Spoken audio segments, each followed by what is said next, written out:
It's time. You better do it. Because I've seen enough horror movies to know any weirdo wearing a mask is never friendly.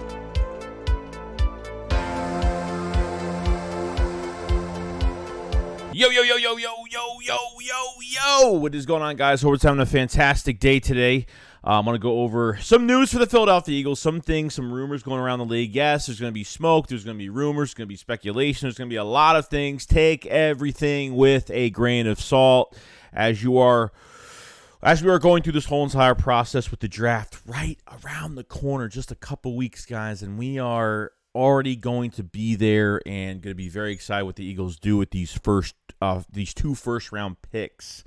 Okay, now number one, I want to go over, obviously, the reports have been coming out around executives around the league and talking about Bijan Robinson. You know. A lot of executives around the league are saying that that Bijan Robinson is the best fit in Philadelphia. Okay, but not even just really that. I mean, there's even more coming out that even a lot of people have heard what Howie has said behind the scenes, okay? That one executive said Howie wouldn't give a F about people saying he took a running back too high. Another one said Howie would do it from Jason La Canfora, which Jason La Canfora is, I don't really believe too much that he says because he has said a lot of things about this team in the past, like getting Le'Veon Bell and all this other stupid crap from Jason La Canfora, so I don't take too much into it. But I don't think Howie Roseman is looking at that. This is what the fans have been doing too. Okay, I don't think. Oh, we haven't drafted a running back since the '80s. We haven't drafted a corner since the early 2000s. Like, I understand. Obviously these are first round picks. That this is a team in the top 10 that is a good team. Probably the best team in the top 10. Because of Howie Roseman making trades like this. You get first-round picks as they could treat this as a luxury or treat this as anything else. But the fans talk about the narrative of what the Eagles haven't done in the past. Now, I believe the Eagles won't draft a safety in the first round. I definitely believe the Eagles won't draft a linebacker in the first round. What I can't believe is they turn a different direction. Jeffrey Lurie talking about this offense at the press conference, that the offense is the bread and butter. Okay, obviously saying, signing Jalen Hurts to a long-term extension and Bijan Robinson being that guy that could be here for 4 years. I don't give a flying crap if you don't draft first-round picks if you're not going to sign them to a second contract. Like, it's just like, I don't care about the second contract, number one. Number two, with the rotation that you have right now, even if you have guys like Rashad Penny, Boston Scott, and Kenneth Gainwell, okay, take advantage of the situation, okay? You take that 2017 Super Bowl with all these different backs that we had, keeping defenses on their heels, and they're going to be unprepared what really to defend with this offense. Between the RPOs, the read options, having Bijan Robinson and not running him into the ground his first year is fine by me. Give him more tread on the tires going into 24. I have no problem with that. Okay, I can totally believe that Howie Roseman is not looking at this and saying, well, the Eagles haven't done this in years, so we're not going to do it now, which is such a dumb statement. And some fans, I respect the opinion of it, but just because they didn't do it for a long time didn't draft this position for a long time, it doesn't mean that they won't draft it now. There's always a possibility. Who knows? Jalen Hurts might have a big say in this pick. Maybe he wants Bijan. I have no idea. This is obviously a dream to me. This is obviously something I think that could happen, but this is the player I want to draft. This is the interest level. And if there's any news on Bijan, I'm definitely going to report it regardless, okay? Like I said, you got to take all these with a grain of salt, but with Bijan and what front offices and what executives and GMs are saying about Howie Roseman and maybe things that he has said at the Combine or things he has said even at the owners' meetings with all the GMs there. He could have said something about, I don't care, if we didn't take a running back, that he doesn't care if the Eagles never draft a running back too high. He doesn't care about the narrative of what the Eagles have done in the past. He cares about your offense is still intact. You draft a player to get more points on the board and run this thing for another championship. Because at the end of the day, Boston Scott is just playing special teams, or maybe will be in this offense if somebody gets hurt if they draft Bijan. Most likely will play special teams full time. Rashad Penny was $600,000 guaranteed. Obviously, he was free because he only played 5 games last year. You know what I mean? So I don't really trust the health of Rashad Penny going forward. You know, can you really trust him staying healthy for 17 games? That's going to be like the big question going into the season with these running backs. Why not bring Bijan in? Not only is it going to take less hits off your quarterback, but it's going to keep your quarterback healthy. It's going to at least help this whole entire running back core stay healthy as well. And Rashad Penny might have a pretty strong year if they add a Bijan Robinson to your running back core, to your offense. Keep all these guys healthy. I'm fine with a little bit less snaps and maybe even just keeping more tread on the tires for Bijan going forward, at least for this year in 2023. I'm perfectly fine with it. And then when you get to 24, Rashad Penny will hopefully get another contract somewhere else. Boston Scott's a free agent. And like I said, Kenneth Gainwell, his contract is dwindling right now. So, you know what I mean? And I don't see them re-signing Gainwell. Who knows what's going to happen here? You know what I mean? But if it's Gainwell and Bijan next year, I'm perfectly fine with that. And then they want to keep Boston Scott for another year. They sign him to a 1-year deal, and he plays special teams and, maybe gets it on offense just a little bit. But I've been a huge fan of this move, and I think there's a reality that Howie, at the end of the day, even if Howie doesn't want to draft Bijan, he probably thinks that he is a great talent and would like him here, but maybe he doesn't want to draft him here. I don't know, okay? But I don't think if they brought in Bijan Robinson on a pre-draft visit really late at the back end where the draft is like a week away, then I could say it's more smokescreen. Since they brought him in on like the 5th or 6th visit, it's kind of obvious that the interest is there. And other things that happen too when you think about rumors and Bijan Robinson and Jalen Hurts have the same agent, and like there's so many things that connect into all of this, and I just think like this is a really, really good move. So depending on how the Eagles are going to treat this 10th overall pick, whether it's luxury or it's really best player available or position of need, because really at the end of the day, if Jalen Carter, Will Anderson are not there, you're going to be drafting Bijan. I mean, that would be your number 3 best talent in this draft, okay? As much as I know fans are going to be in the comment section, not agree with this, and I get it. Like, if we didn't agree, I don't want you to agree with everything I say, because at the end of the day, we want a championship for this team. At the end of the day, if we all agreed on the same thing, it would be really boring. It wouldn't be interesting to talk about the draft and things like this. So even if the Eagles don't want to draft him, I still want to believe they are going to. You understand? Like, that's the whole thing of me really wanting Bijan Robinson here. That in my dreams, I could see him in this running back core, and if they draft him, I'm going off. A lot of things are going to be said, and yeah, it's going to get pretty crazy. Don't think like Howie Roseman is having some, even when he's trading for players or he's going after a running back at 10, it seems crazy, but it's not, because it's not as crazy. Like if the Eagles only had 1 first-round pick, I wouldn't draft him. If the Eagles had a bad offensive line, a rebuilding team was a total mess, I wouldn't draft him. But because your offense is still intact, the Eagles are the best team in the top 10, and you want to put more points on the board. I'm sorry, but Miles Sanders for me in that Super Bowl really pissed me off. He was a non-factor on the 3rd and short, the screen pass that he literally almost fumbled. Like, there was things that just really bothered me. And I think they need to get a bigger, most talented back in this room. Eagles have been interested in running backs over 5'11", over 210 pounds, and they just haven't found the right guy, whether it's Trey Sermon, just a bunch of other guys. I'm always forgetting names. The other guys on practice squad from Oklahoma. They've always had interest in those bigger backs. Miles Sanders wasn't Nick Sirianni's back, okay? This was from Doug Peterson, what was left over, and I think they underutilized Miles Sanders, no doubt about it. But for this year, if they do draft Bijan, I have no issue with giving him less snaps, more of a rotation. I think he will get the most snaps out of everybody, but less of a rotation, more tread on the tires for Bijan. This way you're not running him the hell down. I mean, look what the Cowboys did with Ezekiel Elliott and a back like him, what he did for 4 to 5 years. They got some good, really, really good production out of him.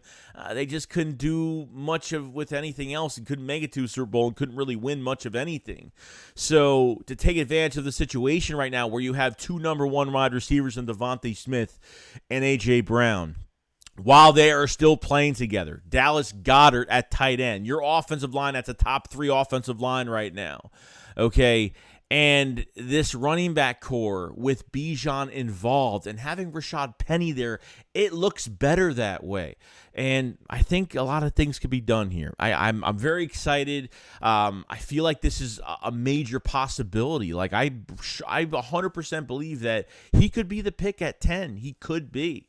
And the interest level, I think, is up there. So we'll see, but we'll get into more of this later on, and the rumors are coming out. Howie Roseman doesn't care about the narrative of when the Eagles haven't drafted a running back. He doesn't give a shit, period, about all that, which I think is cool. So that would be cool. Number 2, now, the defensive end from Northwestern. I'm never going to be able to say this guy's name right, ever, so please bear with me. With Adetomiwa Adebawore, okay? Now, Tony Pauline said that Adebawore is probably, that the Eagles really like him a lot, okay? Now, this is a guy I think was the 3rd best defensive end, I think only in this conference, though, with 31 pressures, 27 run stops, okay? I think set his career high in 5 sacks, 9 tackles for loss, 38 total tackles, which is pretty good. I like his bend around the edge. I think he's got one of the best hands. I think he's got violent hands. His hand placement's really good, very disruptive. So Tony Pauline did say that the Eagles really like this guy a lot. He heard rumors that the Eagles really like him. Now, Tony Pauline is interesting because he was the same one last year that talked about Cam Jurgens, that the Eagles had a lot of interest in him.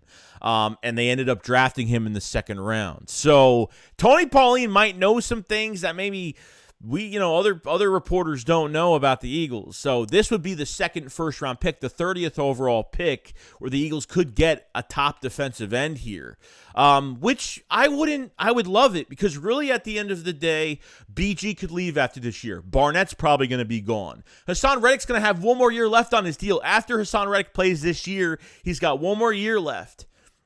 So potentially you're going to be left with Hassan Reddick after this year and Josh Sweat, which they'll probably, restructure his contract next year. So, you got to get a younger talent in here on this edge. And I think this kid is going to do some damage here. And I think the Eagles have a lot of interest. I mean, Tony Pauline has said some things last year that became true. And then this year saying that the Eagles have a lot of interest in Adebawore. There's something there, and I could see them drafting. Honestly, trenches is where we know they're drafting. I still think the Eagles are drafting 2 offensive players within the first 3 picks, but they could get offensive line in the 2nd round, okay? They could. There's a big possibility of that. But getting out of Adebawore, and because of Tony Pauline, and who knows? Who knows? Look, I think, if they miss on a DT, they might not even get Kalijah Kancey. They might think, you know what? They might be good with Fletcher Cox next to Jordan Davis. I don't know. For me, I just don't think so. They got Kadavius Street, Milton Williams.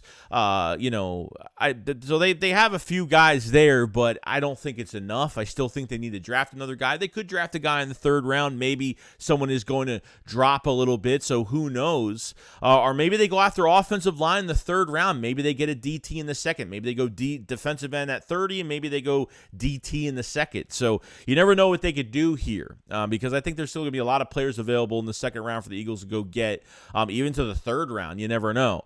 But I kind of worry about not getting that complimentary piece for Jordan Davis. But if the Eagles have a lot of interest in the defensive end, it makes sense because, you're still losing Fletcher Cox next year. I mean, you could lose him. Obviously he took a pay cut at $10 million, but, he would have been paid $14-15 million. But defensive end, you could be losing a couple guys. And, Barnett hasn't played barely, so he's really got to prove himself on his own for a contract for another team. And is Graham going to sign another one-year deal and another one-year deal? I mean, I don't want to keep doing this every single year. I'm glad he's back this year, coming off double-digit sacks, first time in his career.